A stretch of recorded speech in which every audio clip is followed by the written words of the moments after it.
Do you see any parallels between chess and football?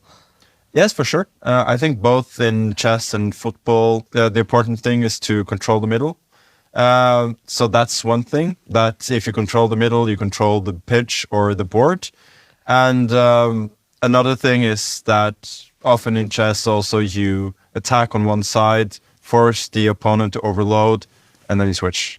And you have an advantage on the other side. So in terms of space, it's remarkably similar. Now, Pep, you must be impressed with the insight Yeah, from, that's from right. Magnus there. That's nice. It's it is right. What he said is completely.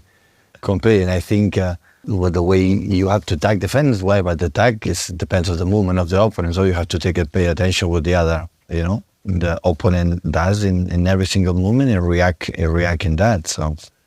So he has not 2 hours to make the next movement. We have a second, to react or take a decision. It depends what's going on. What about with chess, Magnus? Is there any opportunities where you can turn like a defensive situation into an attacking in a matter of moves?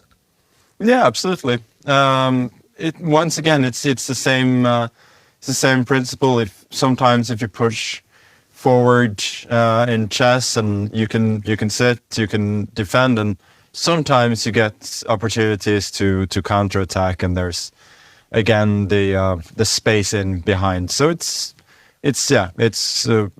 quite similar. What about the strategy, Pep, in games like this? Like when it's sometimes difficult to break down an opponent? Yeah, sometimes we respect one type of game.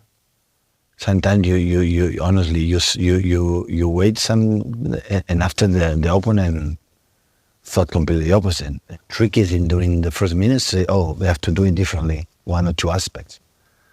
Yeah, sometimes maybe it's the most difficult thing.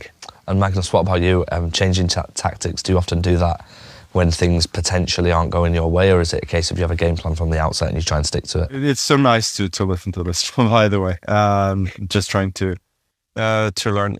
Yeah, I think sometimes you change strategies based on what your opponent is doing. Sometimes if you're if it's not going too well, if it's hard to break down, sometimes you change, or sometimes also you stick to the same plan, and if your opponent doesn't make mistakes, you don't score. It's the same thing. So you have to just make it difficult for them.